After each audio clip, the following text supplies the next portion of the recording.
So we're definitely going to worth, certainly a man's worth, and looking at it from a standpoint, we constantly talk about, and this is certainly not a bashing of Black women.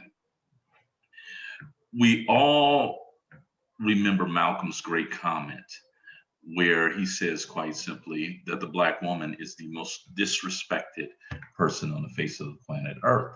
But at the exact same time that we adhere to that and oftentimes utilize that as the northmost point on our moral compass, I think that we have to also start looking at how are Black men being viewed in this society as well. This whole idea of the George Floyd trial is one that is bringing those issues front and center for us. And one of the familiar topics that I've had with my brother Maurice, over the years is quite simply the tendency of people to not act when they see others in distress. On this case, it's going to be George Floyd, that we have a host of individuals who were actually there, who made that decision to not go ahead and intercede when they very well could have interceded. And to sort of drive home the point of what it is that I'm thinking about, I wanted to share with the group this coverage that we have. And it's in many ways kind of startling to actually be viewing what Derek Chauvin was viewing as he murdered George Floyd. So I'm going to share my screen and we'll watch this. It's very brief, about 4 minutes, but it gives you a very interesting view of the body cam of Derek Chauvin. Next, newly released police body cam video showing the last minutes of George Floyd's life as seen by former officer Tu Tao. We have seen Officer Tao in videos shot by witnesses, and tonight we see his view of those bystanders, including their growing agitation as Floyd called for help and finally stopped breathing. ABC's Alex Perez with this new video and a warning: it is difficult to watch. Tonight, former Minneapolis cop Tu Tao's defense team arguing Tao's body cam video proves he shouldn't face charges in the killing of George Floyd. Don't touch me. We've seen Tao in images shot by bystanders, but this new video filed in court shows Tao's camera as he tries to corral the growing crowd onto the sidewalk. Pass out. That's Stop breathing right now, bro. You think that's cool? You think that's cool, though, right? The gathering public appearing shocked, concerned about the other officers restraining Floyd until he lost consciousness and later died. You can't even look at me like a man because you a bum, bro. He's not even resisting arrest right now, bro. Pass out. Some 9 minutes in, Back off. Tao confronting a bystander who identified herself as an off-duty firefighter and desperately wanted to help. He's not responsive right now, bro. You're definitely a bum, bro. Tell me what it is. Tell me what his pulse is right now. Check the pulse. The fact that you guys aren't checking his pulse and doing compressions if he needs that, you guys are on it up the back. Tao's attorney also submitted the officer's interview with investigators. They're saying, yeah, get off him, get off his neck, look at him. Suggesting what? Check on him, yeah. Check on him? Did you do that? That was not my job. Okay. And Tom, a tentative trial date is set for March of next year, but attorneys are due back in court next month to tackle a motion by the prosecutor to try all 4 former officers at the same time in one trial. Tom? Alex Perez for us tonight. Alex, thank you. So my question is quite simply, and of course, if I'm talking about Black men, I'm by extension in the neighborhood of Black women as well. The idea of no one interceding on our behalf, that there truly is, and we remember Dr. John Henry Clark saying it this way, that no one is coming to save you. You'd better save yourself. That was the insinuation. What does it mean that our people are so paralyzed with fear when faced by quote unquote law enforcement officers to the point where they will not even try to save human life. Is that a commentary that we're viewing each other through a lens that, in many ways, is something that's less than human? It reminds me of W.E.B. Du Bois's great quote in The Souls of Black Folk when he says, "It is a peculiar sensation to view oneself through the eyes of another." Are Black folk viewing, and white folk and everyone viewing, but especially Black folk, Black men and Black women, the adults, are they viewing their fellow African Americans through a lens that is in many ways tinted and tainted by white supremacy to the point where they no longer see the worth in interceding and saving them? And I'll open the floor to you guys. No. Oh, no, no, not, I don't think in this example at all. I mean, what I was seeing, this was my first time seeing this footage. And what I'm seeing is that there are two groups of people watching what's happening to George Floyd. There were the citizens right there on the curb who were watching and filming. And then was every other police officer there who didn't have their knee on his neck. Like, so there were two groups of people watching what was happening to him. And what I saw of the people on the curb, I saw just horror, concern. They're pleading, with someone who can do something about this right now. Even this off-duty firefighter who is asking, for the professional courtesy of checking on him, checking his pulse, and the other bystander, the other person watching, the police officer, denying them and his refusal to intervene and check. And so I think for the people on the curb, I don't think that what they were dealing with was looking at George Floyd, through the lens of white supremacy. I don't even think the white people were doing that. If that's the case, I think they would have been about their day, doing whatever they were going to do, and not even pause at what was happening. But I think that police officer, he looked Asian, even that Asian police officer, I think he was looking at George Floyd most likely through the lens of white supremacy. I think that he felt like George Floyd's life was not worth him going to his coworker and saying, "Yo, man, let me check on him. He's not even moving. What's going on here? I think this is unnecessary. Let's check on him. He's not resisting. What? Yo, stop." Um, so I think every other police officer on that scene, I think they were looking through that lens. But I don't think the bystanders were. But They seemed concerned. one, I one you. of the things that that I saw, and it was in the wake of the George Floyd murder, was officers attempting to subdue some people. And I'm bringing this up because not that this is in any way an excuse or what have you, but the officers that were with Derek Chauvin were basically rookie officers who were very inexperienced in trying to figure out how things go on the street. But this subsequent interaction where they were trying to subdue a brother, and one of the officers literally put his knee on the guy's neck. And another officer grabs him and said, "Get your knee off of his neck. What are you doing?" Um, Now, if he was doing that, and I'm pretty sure he was doing it because of what had happened to George Floyd, but there has to be a level, I think, that we all realize that basically says that there are some things that you simply cannot, should not, cannot, and should not aspire to be doing. And I yield with that. I think, I don't know how to answer that question, but it reminds me of what the conversation yesterday was with Brother Muhammad's forum and fear. And even Isaiah's response, between the bystander effect, which is, it's a psychological theory that people won't intervene in a public situation because they're relying on other people to do the work, coupled with historical violence against people of color, particularly African Americans.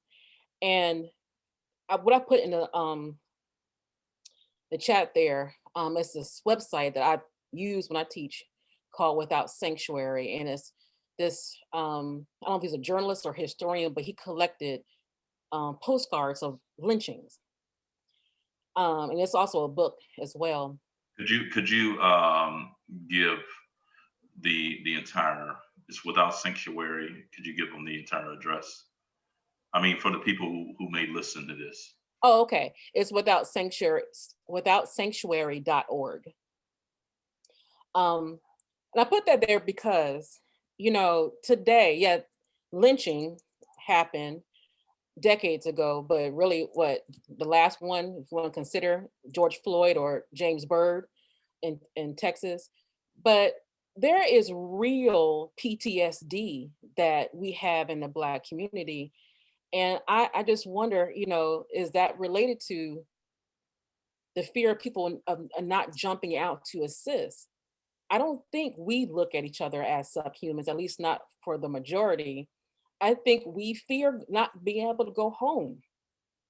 And I think that's just a reality that you just cannot overlook. It's one thing to be, well, I guess that's self-interested and selfish perhaps, but I think it's a reality. Just think about the parenting and socialization that probably everyone in this forum has probably been through their family.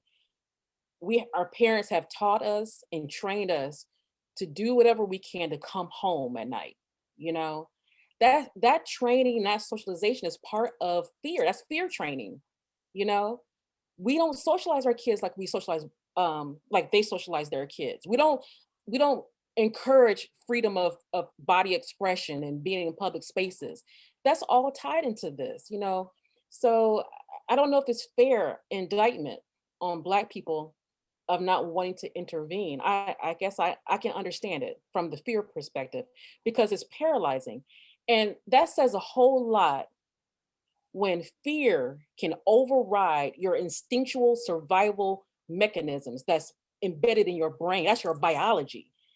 So if fear can do that, that should let you know how deep that is, for the Black community.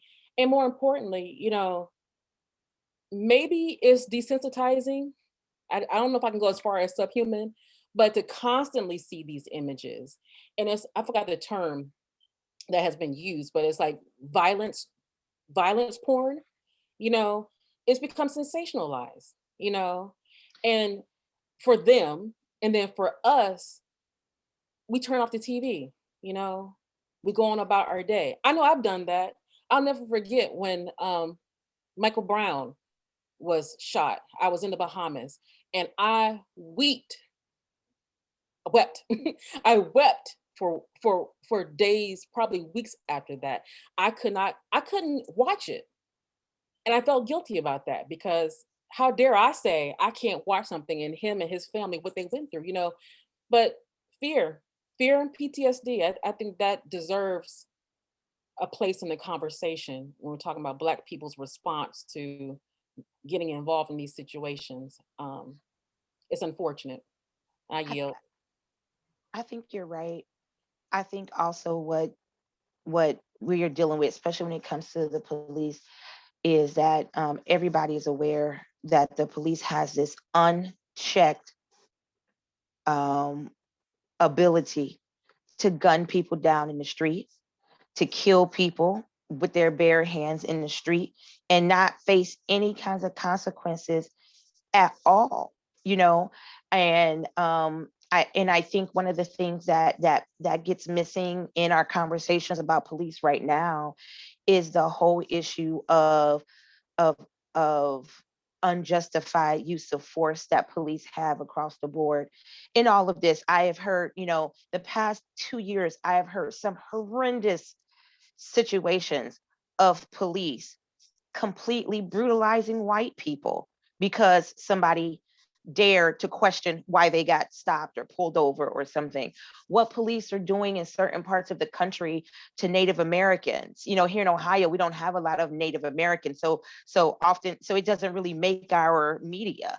But in other parts of the country, you know, it's ridiculous how many Native Americans are getting killed at the hands of police.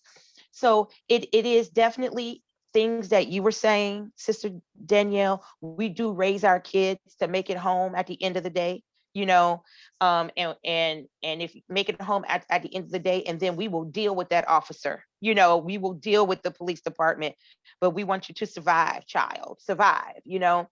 Um, but it's just unchecked force and violence and brutality and killing that the police are doing right now to us, to Black people, to anybody who's not, who they think is threatening, you know, their right to do whatever they want to do. And I think anybody who's been paying attention knows that.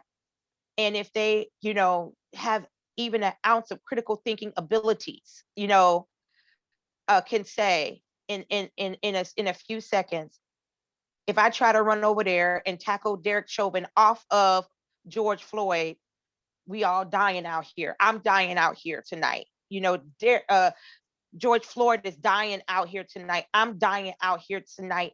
And guess what? It's going to go unchecked. There's no going to be no justice. You know, and I think part of that too, because because in this video, I'm also looking at these white people who don't get socialized by our parents the same way that we do. And they're standing there horrified, right? Only one of them come off the curb, you know, and try to get some professional courtesy, but she got pushed back, right? And the other ones didn't either, you know. So what's that about? I think it's about this unchecked police violence and brutality that is happening right now, you know, propped up by the police unions, of course, you know. And so, and I think that, so with this particular situation, it's going to take more than us protesting in the street and getting mad and angry to do something about this. But I don't think, I don't think that it's a white supremacy lens why people aren't intervening. I think it's everything that Sister Danielle said. I think it's everything that police have come to represent, you know, to everybody, you know, to everybody in America right now. And I think in either case, I think it's fear. I think it's fear. You know, I was also thinking, you know, every time I listen to Brother Muhammad's show, and even this show, you know, we always talk about, you know, the Black community. And I just wonder, who's the Black community? Where are they? What does it look like? Who are their members? There are You know, multiples. because in situations like this, like I'll never forget, you know, when I was living in New York for a short amount of time in Brooklyn, I was amazed at the power and control the Jews have in their communities, where, you know, if something happens, you know, they control the situation, you know, and it's just a lack of protection on so many different levels, you know. And like, I think one of Brother Muhammad's guests was like, you know, what's the point of marching? You know, marching is great, but you need people in strategic positions of power to represent the community, you know, and we just don't have that politically. And again, I talked about before how, you know, I'm more of a macro person. We don't run institutions of power. That's because, I'm sorry, go ahead. Okay.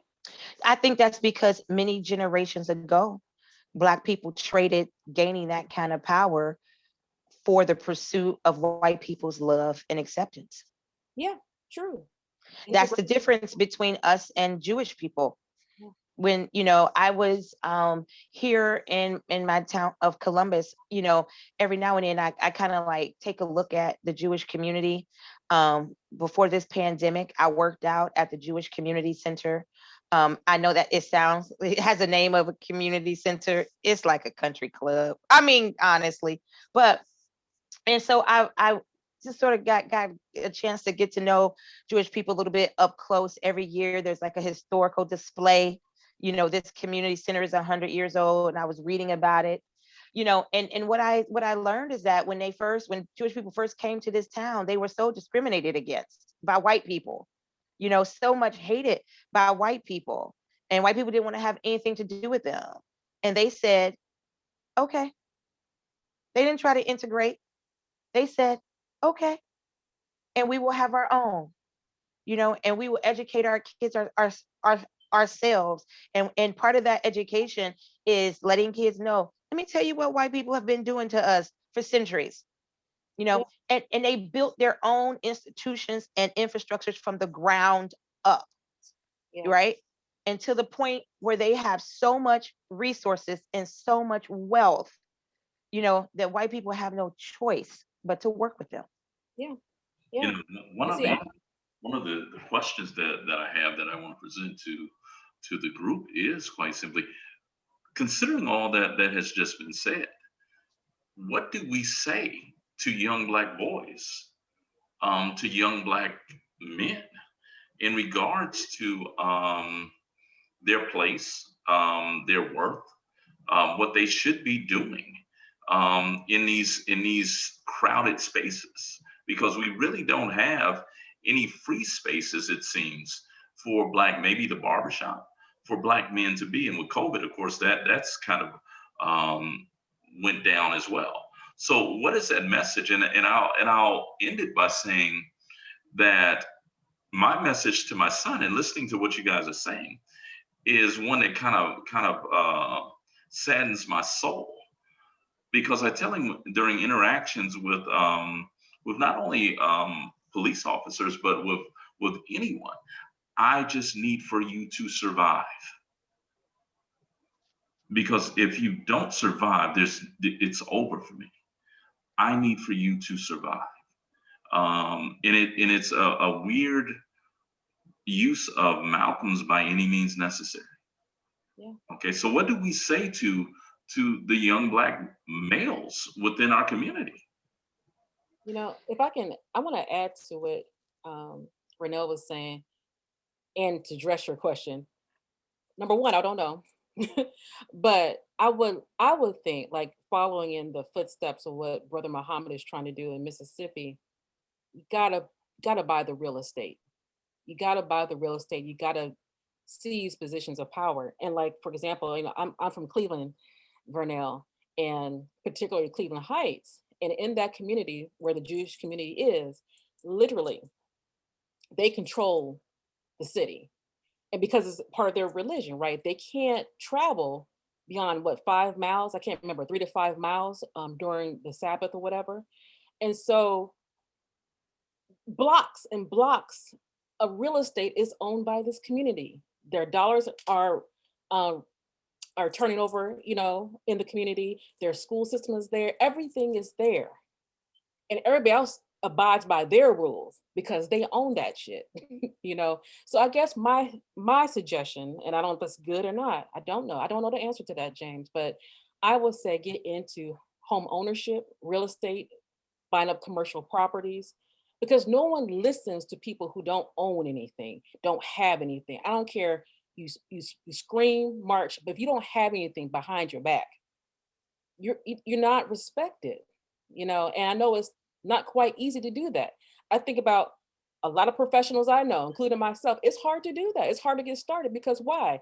Most of us are first generation everything, and we don't have shit. We're trying to build shit, you know, compared to someone else who are generations deep in things. I had nothing handed to me, you know, and so it's a difficult situation to be in. But I think ownership, property, businesses, and getting on these boards and telling our Black boys and helping them to see the opportunities that are available to them outside of the traditional career trajectories. You know, encourage them to be lawyers, encourage them to be doctors, encourage them to be entrepreneurs and all that, you know, because I, I a lot of the young Black boys I know, and this is kind of again hitting on what, you know, James was saying before, and Muhammad's group yesterday, that girls are trained to be leaders from the jump. And boys are just allowed to just kind of, not all, not generalizations completely, but the same expectation is not there. So redefining those expectations to train them to be a leader. And being a leader means, investing in your community with property and education, So that I yield. Today I'll jump in with this back in. Today was a rough day for me as far as teaching. I showed my students footage of the integration of Central High School, Little Rock, Arkansas, the Little Rock Nine, and we discussed it for a little bit afterwards. And I started off the post video discussion with a question of, do you now understand why older African Americans are so angry that your generation does not value or pursue education like their hair is on fire? And two of the young ladies said this to me. They said, I don't care about school. I don't care nothing about it. And now these are collegians.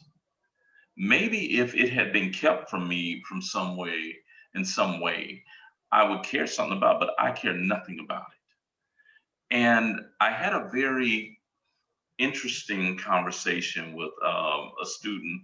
I call him Brother Bay. Okay, he's the only Asian student that I have. He speaks very little English. He's Korean. And he will always hang out after class to talk. And he says to me, he says, I've been trying to figure out what the Black experience, because he knew nothing about Black folk before he got to an HBCU. He said, I've been trying to figure out what the Black experience is like. He said, because it reminds me of something. And he told me, he said, this weekend I figured out what it reminds me of. It reminds me of my people. We were colonized by China. He said, but we finally threw the yoke of colonization off and we were able to soar. And he said, Blacks have been colonized by people that live with them. You share the same land with them. And it resonated with me because, as scripture says, as a man thinketh, so is he. If we're not educating and socializing our own independent of others, we're sunk. There's nothing that we can do. We can't win under those rules and those constraints. And I always ask my students, how many of you have read the Diary of Anne Frank? And every hand goes up. But if I turn around and I say, how many of you have read Assata, the story of Assata Oglu Bala Shakur? If they've ever heard of the name Shakur, they'll say, that's Tupac's mama. And I'm like, no, it's not. Okay, so here you have a situation where, and when you look at these different populations, the Jews, you can even look at the Greek community. You can look at whatever community you want to. They teach their children their customs, their culture, and their traditions. That's true. It's not that we don't have any of those, but we allow a foreign populace to pour into our children, a populace that hates us, and then wonder why, after 15, 16 years of exposure to them, that your children look at you with disdain and hatred. Yeah. It's in their mind. Yeah. And so until we start, and that's my thing, we can talk about real estate, we can talk about all those other things. I don't think any of those things are even possible until we begin to educate our own, until we value the education that Black folk bring. And I'll end with this. I'll never forget starting that Saturday school. There was a group of us who started a Saturday school.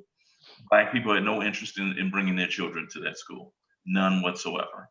And the irony of it one day for me was that it was a Saturday school, and I would teach early Saturday morning at Houston Community College, and I would leave from there and go work at the Saturday school. Lo and behold, one of my students that I had just taught walked into the Saturday school. And he said, if I knew you was here, I wouldn't even have to pay for, and I'm like, yeah, but they would rather pay HCC, okay, than to come here. And coming here is free. And we got to educate our own. And I yield with that. I agree. And I'm sorry, I think I've become a pessimist, but my faith is in the youth. I don't know where to start, but definitely education. But I find it interesting. I know James can probably corroborate this, that, number one, we don't teach, our people about, like you said, our culture, our identity. For whatever reason, we don't see the value of that in that anymore. When I was a teenager, I was militant. I belonged to an organization called Sons and Sisters of Africa. In high school, I was in all kinds of stuff because my father sat me down and he basically told me about the Nation of Islam and Black Panthers and all that. That was it for me. But when I did it with my niece and nephews, they rejected that. They're like, "Auntie, you crazy? You too this, you too that."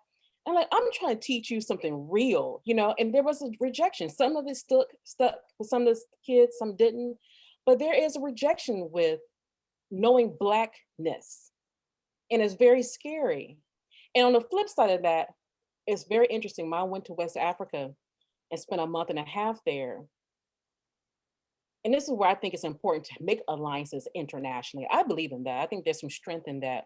If we look at Kwame Nkrumah and Malcolm X and all Patrice Lumumba, and leaders here, there's strength and power in that. But one of the things that was so striking to me is that Africans don't know what happened to them when they left the continent, us.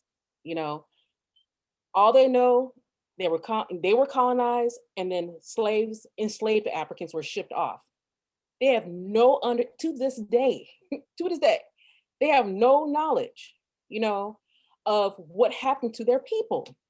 And so it's the same thing here, we don't want to be identified with being African, our Africanness and our history, like in one of Malcolm X's speeches, who taught you to hate? And he goes through, who told you to hate your hair, your nose, and all that. And you're so scared to be identified with being African. And so there's something to that, James. But there is a rejection. And quite honestly, generations before us, within our own generation too, I think there is some hesitancy, to discuss these things with our people. And I don't quite understand why in this day and age. I think it's changing. I think some instances of social media and media shows and things like that is kind of helping that dialogue to identify us with Blackness and African culture, but there's still an overwhelming disconnect and rejection of that, but I agree. You can't have Black first ideologies in real estate and community if you don't start with the mind. So I yell. One of the most amazing things, and I remember having this conversation with one of my students when I was in Ghana, and he was a shrine of the Black Madonna, had been raised up within that. What's his name? Claude Clegg, and Albert Cleage, and he got into it with one of the continental Africans. And I explained to him, I said, I want you to really think about that something has happened to you and to that brother. I said, here, you were educated by people, by white folk who were kicked out of Europe. And he's been educated and socialized about you by the people who kicked the white people out that educated you. They told him about you.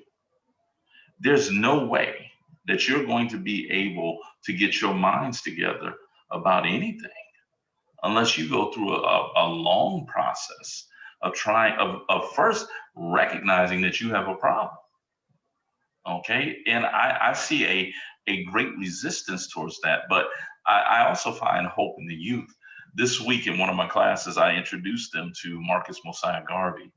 and the concept of Pan-Africanism. And I made this point to him. I said, according to Garvey, that if you were to begin terming yourself and considering yourself a person of African descent, exclamation point, with nothing else attached to it, you immediately go from a global minority to a global majority. And two of my students raised their virtual hands and they simply said, wow, I had never thought about it like that. And I'm like, there's a reason why you haven't. Because in the world that you've been raised in, you have no genetic connection to Puerto Ricans, to Cubans, to Brazilians, to Ugandans, to Ghanaians, to even, and you know, I have a special disdain and hatred for this black bastard, Idris Elba and Black Ribbons. Okay, you all are coming from the same DNA pool. But that's hard to get until you, and I truly believe that there's a certain level of exposure in education and knowledge of history that is a prerequisite to doing much of the highbrow thinking that we do in this space right here, and I yield.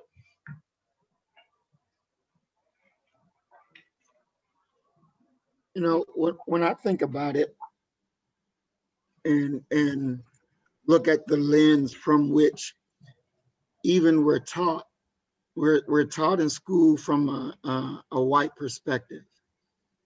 And in that perspective, Black really has no value. And having no value, and that becomes indoctrinated. And you begin to believe it, and you can hear it in the conversations that our people have out there in the street. And you can see in the mannerisms of how they treat each other that the value is not there. And when we look at George Floyd and the people standing around watching, and for the most part, every Black person that got on the witness stand thus far cried. Every last one of them cried. Because they should have done more. And, you know, even when the little 9-year-old, 10-year-old now, you know, even she said it, that I could have done more. And you're dealing with that fear. And you're also dealing with the thought in the back of your mind that that's a white man. And that white man word in life is more valuable than that Black man's, because you see this every day, day in and day out. You see that.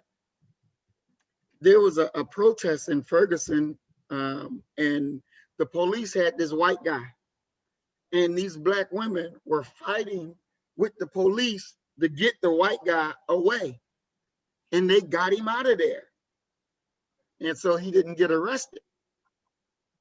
They were able to save him, but there was nobody to save George or any other Black person when it's their time. And it's never like we're never there. We're always around when it happens. We're always standing there watching it happen. And we discussed it the other day, Doc, when I was reading the Frantz Fanon, and I asked you, well, what does he mean when he says your humanity is your weapon? And that's something that we really have to stop and think about. What is the value we're placing on our humanity? What is it that we're accepting that's unacceptable? As a human being, this is unacceptable. And so I think we definitely have to relook at how we are seeing ourselves versus how we're taught to see ourselves and how we're taught to see white people. And once we're able to adjust our lens, I think that we'll rediscover our ability to know who we really are. And then our language will be coherent. Because right now we're saying, you know, things like Black power, Black is beautiful, I love, but you just watching your man get killed and you do nothing about it. That's not consistent. That's not coherent with I love Black people. So we have to rediscover our humanity for one another as Black people. And I rest my mic. You know, it is truly peculiar when you really pay attention to it. And I've done this on the campus I work on. Monitor how many people, Black people, will walk right by you without acknowledging you, as if you don't even exist. And often how shocked some people are when you make it a point to actually acknowledge that you see them. You know, it's as if people want to live. People want to live as if they're in a bubble. And the truth of the matter is that, and this is an old rap song that says, "We all we got." You know, and until we really begin to recognize that truly we all that we got, but we're more than enough if we come together. We've seen, and this takes us back to the discussions and conversations about the Jewish community. And I've written about the Jewish community several times on my site. The truth of the matter is that we shouldn't hate what they do. We should emulate what it is that they're doing. Because in every way they've shown how a minority group in their populace as a minority group, their numbers is much smaller than ours. So just imagine what we could accomplish if we were to all come together and work together. But once again, the socialization in the educational system, which is in many ways an indoctrination system for our people, and of little to no use for them, is something that is a formidable enemy for us. And you're often faced with the question of, quite simply, do I keep working for the upliftment of the collective, or do I focus upon this one child that I have? You know, and you fully realize that focusing upon this one child means that this one child that you're pouring everything into is still going to have to go out here and deal with these people who have not been socialized. And I yield with that. You know, James, I think that we have to do both. We have to deal with and confront the things that impact us collectively. You know, from what I see right now, there's a reckoning that's happening in this country with white supremacy, and and this is the moment where we either, you know, stay the course and push harder, or we get scared and retreat. But I think it's both, and I think it's always been both. We have to deal with and confront the things that are affecting us collectively, as well as figure out how we navigate it individually, so that we can do all the things that Sister Danielle was saying. You know, be educated, you know, earn a living, buy land, buy property, you know, work with others collectively, you know, and so I'm going back to your question about what do you tell your Black son, James. I think you tell him the truth. That this the country that we live in. This is what America is. And now let me show you and teach you how to navigate your way through this. You know, and I think that's how, you know, uh Black people has ever been able to make individual gains while striving for the collective. Sometimes it boggles my mind how people were able to do all of the things that they have done in a face with such immense oppression. you know, in a country that is designed to keep Black people oppressed, but yet you hear example after example after example of Black people excelling beyond human imagination in that system. I think it is because we're going to deal with what's happening collectively, and I'm going to navigate my way through this, you know, what's happening collectively, and teach our children to navigate their way through this. I think it has to be both, because if not, if we just pour everything into your children, your one child, then you are setting them up to come to the same kind of reckoning that you've come to. You know, so much is resting on their shoulders if you never give them a community to address the collective issues together. I yield.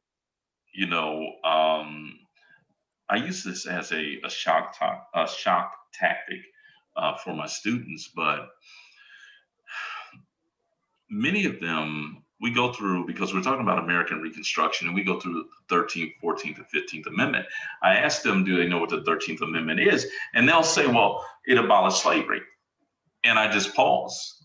And I'm like, you better keep on reading. And they will pull out their phones and they'll look and they say, wait a minute, hold on. This says except for, I said, exactly, except for prisoners. So if you go to prison, jail, you are equal to being enslaved again. Okay. And I use that as a introductory point to have them really understand, how are you the descendant of people who were enslaved in this land, and you've never read the Constitution. You don't even know what the rules are of this land. And many of them will say, that is the first time that anybody ever gave me a reason to even read it. And I think that we have to begin educating our kids through a Black lens, a Black perspective aimed at illuminating Black issues. Because many of the issues, especially if we reverted back to Black boys, many of these issues that Black boys are going to deal with are undetectable to non-Black people. Let alone, we can say Black women and Black men, but there's some bumps in the road that could be avoided. But you're only going to be made aware of them, and you're only going to be able to avoid them if you have proper guidance and a person who's been down that road before. So how do we do that as a community, especially when you're dealing with a community that we all know the statistics and the realities of it, where Black men are by and large not in the same household as their children? And I yield with that. How do we address that?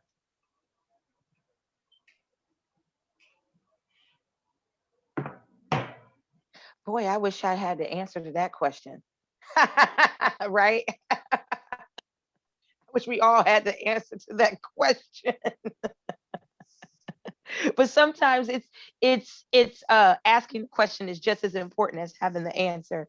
Because I don't know if there's any one solid answer to that. I think maybe the task is to like break that apart and work in many areas. I don't know. But that's a tough one, because I think that's one of the toughest ones, because that comes down to like individual choices and decisions, that a lot of people made an individual choice to not be in relationship with the person that they choose to have children with. A lot of individuals made that choice, and now we have the situation we have now. But one of the things, and just keeping it about Black males and Black boys, which is where I wanted to focus on tonight. How can I say this? Even if they are raised in a two-parent household, even if mommy and daddy are there and they're able to get along somewhat, and they're able to fashion this world, I won't call it a Huxtable world, but I'll call it a middling Black existence. what's there for them coming out of that home when we realize how marginalized Black America is in general? What's available for even those boys, even those who may have a bachelor's or a master's? Is there any reasonable path up the social ladder towards economic stability that is not directly tied to linking oneself up to the further bolstering of white corporations, white interests, white businesses? And I yield.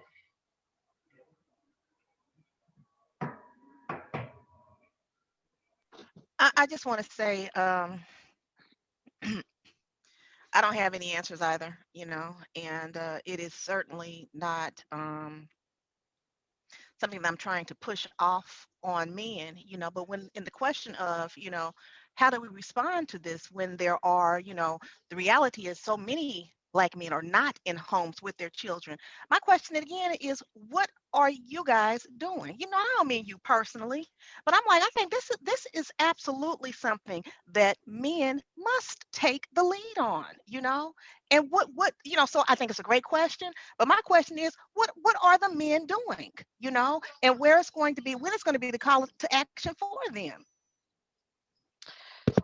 I think it takes both men and women, Danny. I think it really does, because I've seen in my own personal life so many situations where men have tried. I have a friend who his first child, and that brother went into bankruptcy fighting to have relationship with his child, when he split from her mother.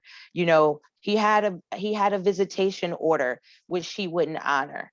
No one would enforce it. Judge wouldn't enforce it. Police wouldn't enforce it. He had the police called on him so many times when he's got the paperwork in hand, knocking on her door for his time, for his weekend, and she'll call the police, and the police would make him leave, right? Went broke, but the thing about it is that he kept on and kept on and kept on and kept on, like he was knocking his head up against a brick wall over and over and over again. And I said to him, why do you keep doing this? And he said, because I want my daughter to know that her father loves her. I don't care if her mother keeps, coming between us. But guess what? She's looking out the window when I'm knocking on the door. She knows I want to see her and I want to be with her, you know. And as she got older and older and older, she realized what was going on. He says, I don't want her to ever think that I forgot about her. I don't care. And she'll have to reckon with her mother when she's old enough, right? I think so, but so many Black men wouldn't have the resources to do what he did. They don't have the resources to fight like that. In the courts, they don't have the resources to hire lawyer after lawyer. And I think they just get beat down. I'm not speaking for Black men. I'm just saying what I see, And so I think it takes both. I think I'm with you. Brothers, what are you doing? You shouldn't let anybody come between you and your child, including your child's mother, and you should every available resource that you have, to be a father to your children. And at the same time with Black women. And I think for some of us, when, I've had friends who tried to go that route, and I'm like, look, I'm nobody's mother, but you need to let your child see their daddy. Like, I'm gonna go ahead and tell you, this is what you got, what you need to do. Stop being like that. And so I think it's Black men, what are y'all doing? But then also these Black women, what are y'all doing? As a person who has been involved with the courts dealing with these issues of child custody, one of the, I'll never forget this moment. I was called back in front of the judge for a child support modification. I found out there because we were appearing in front of a court officer. Now, I'm the one that's paying exorbitant child support, paying all these insurances, and I pay everything, okay? Just a standard order. I found out because when the case was settled and they didn't raise it very much, and she's upset and does not want to sign the paperwork. And the court official said, listen, we feel the court views this as this, that you've appeared before the court by having this hearing. And we will not pay for your attorney now. That blew me away.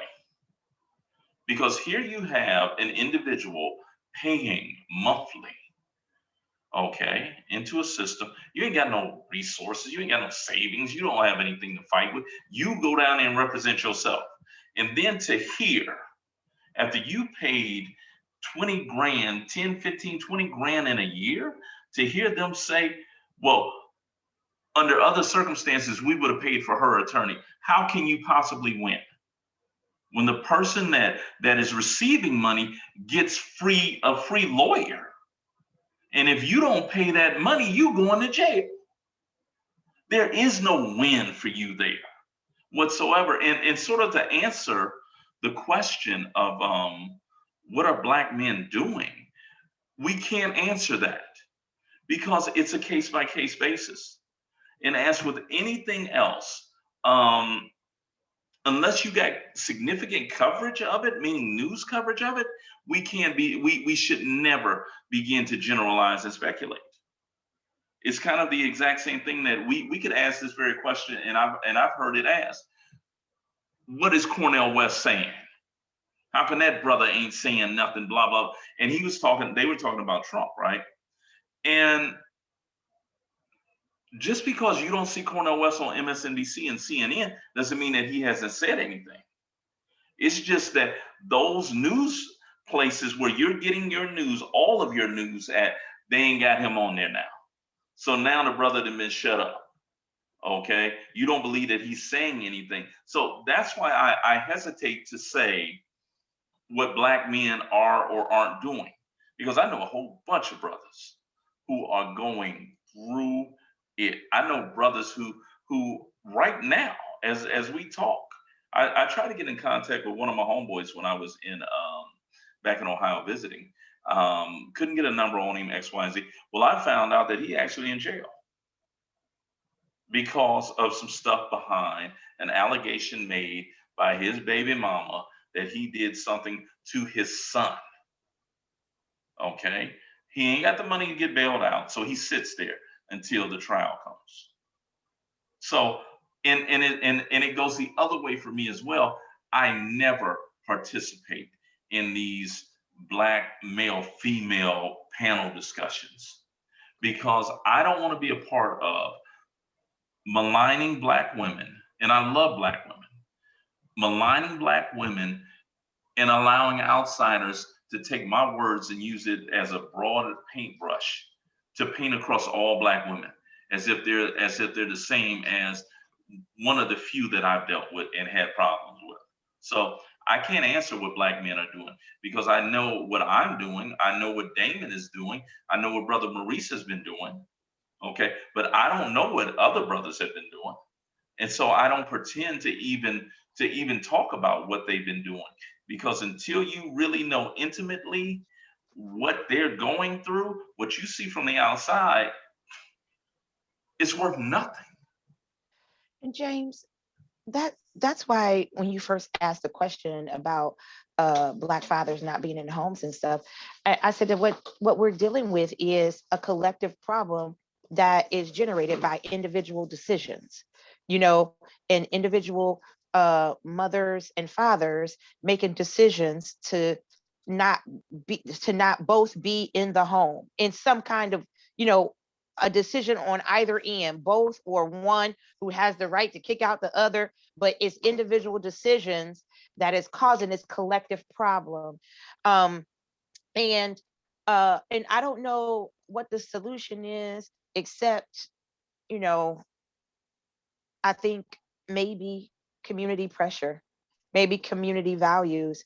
At one point, like, there was expectations in communities. And I think, I don't, and Black mothers who are on here, you guys tell me, it seems like with Black women, there is such pressure, like from community level of what Black motherhood looks like, and what makes a good mother, a good Black mother. There seems to be this community and family expectation of what that looks like. And I don't know if on the community level, there's that same kind of community expectation and value of what Black fatherhood looks like. You know, I don't know.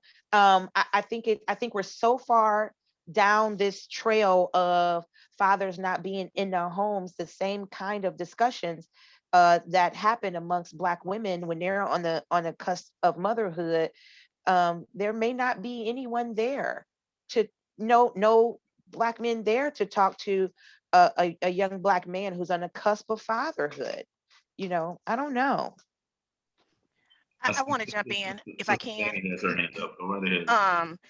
because I'm glad that Sister Vernell, you made the comments you did previously, because I want to be clear. My question is not what fathers who are not in the home with their children are doing individually.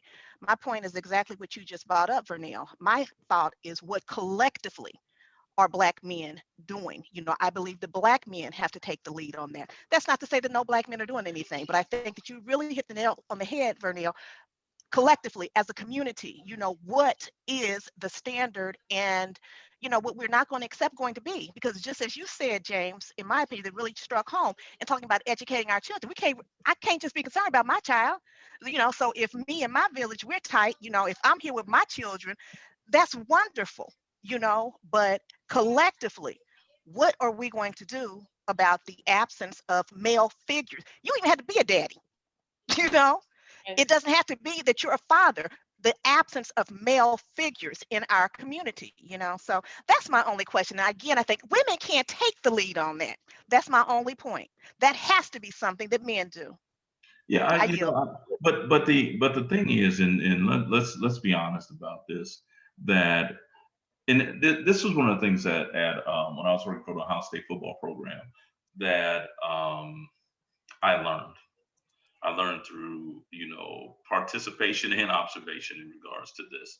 We had a player by the name of Charles Bentley, ends up becoming an all-pro center for the New Orleans Saints. And then he played, well, he was signed by the Cleveland Browns, but ended up getting hurt. But LaCharles was more advanced than many of the other players we had. He was a grown man. He could make his own schedule. He didn't need you to babysit him like some of the others did.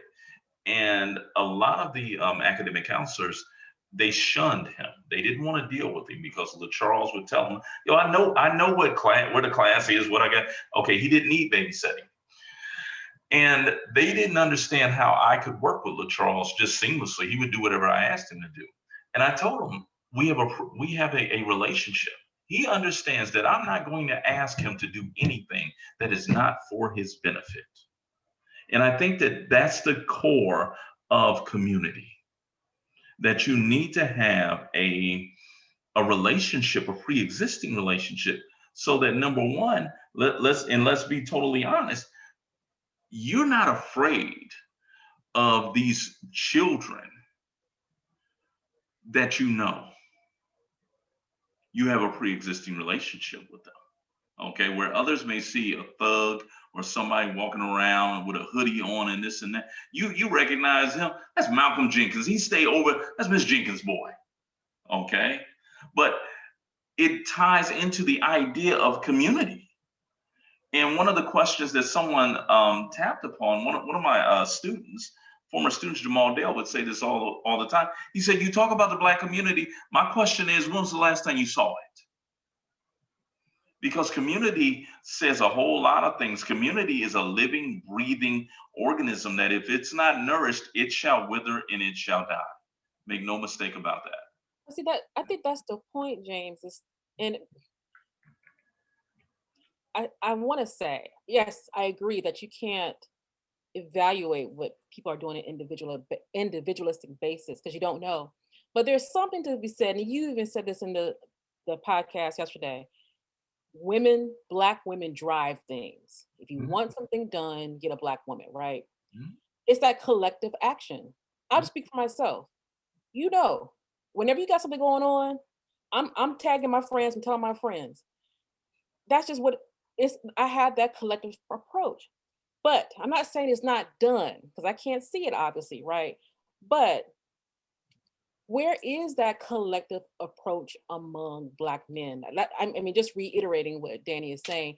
I know you do it, you know. I know Damon do it. I know Brother Muhammad is doing it.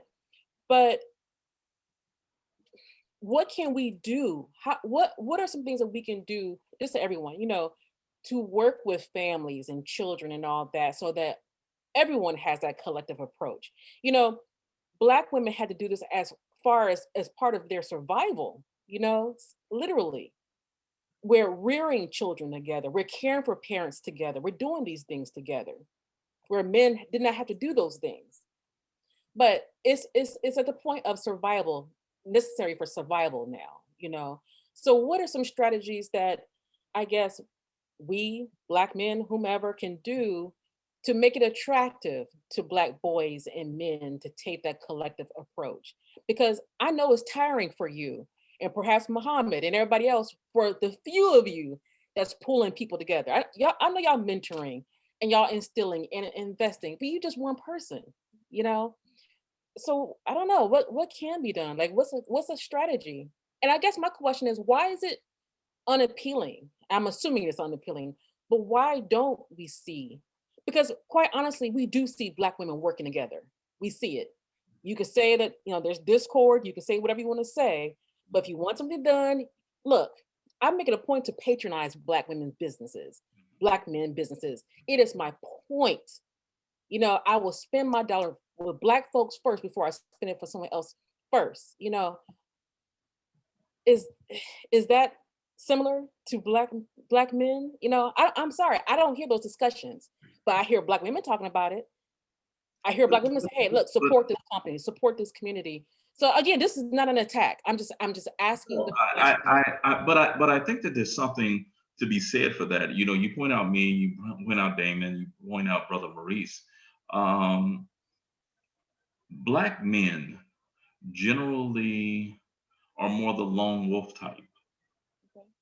and we're kind of doing it, you know, all that we can, but we're kind of doing it on an individual basis, and we know how important a organization actually is to getting some things done. That there's some strength to be found in numbers, but at the exact same time, I can be honest and I can say I tried to do it, and I'll say the group's name with the 100 Black Men of Houston. Um, I don't fit with them brothers. You know, I have no interest whatsoever in having a damn casino night.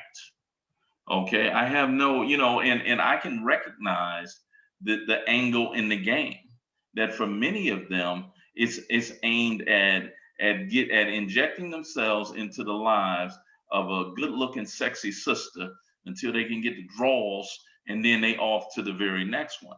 I see it, and I want nothing to do with that.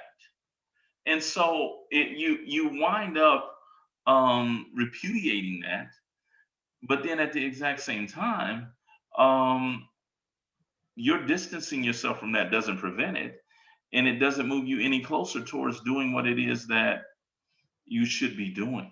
Um, our problem is a comprehensive one. It's a typhoon, a hurricane of things going on, and I don't know. I don't know how to beat it back. And I think going back to basics, but going back to basics, basically saying, well, everybody begin to take care of their own home and do things that way. We know good and well that we're not starting from ground zero with that. That you got some people who are already in the process with the momentum of it being completely effed up, and they're going to keep going down that path with their strange understanding or lack of even awareness of community and how to fit in and get along with other people and build something that is grand. So we're in trouble. And it's one of the reasons why, for me, I love what Brother Maurice is doing right now, starting somewhere. Just start somewhere Yes. and build from there, you know. But for me, and you know my struggle and my story. a lot of my story about trying to do something, even through the university, and being beat back in regards to that, because your vision doesn't, your vision of doing something doesn't reconcile with their vision of having mental masturbation sessions that lead nowhere outside of, oh yeah, we broke it down, brother, we broke it down, and then everybody go home and ain't nothing ever accomplished. So I yield with that. Let's go ahead and close the show out tonight, and of course we'll remain as we always do. So brother Maurice, go ahead and take us out. Yes, sir. Thank you, Doc. Another excellent topic. As we always say, you kill a nigga in you, I'm gonna kill a nigga in me, and our God will reign supreme. We are Black first, today, tomorrow, and forever. Love you, family. Peace and blessings. Assalamu alaikum. Shalom. Peace, my brother. Peace. Brother Muhammad, I got a question for you real quick.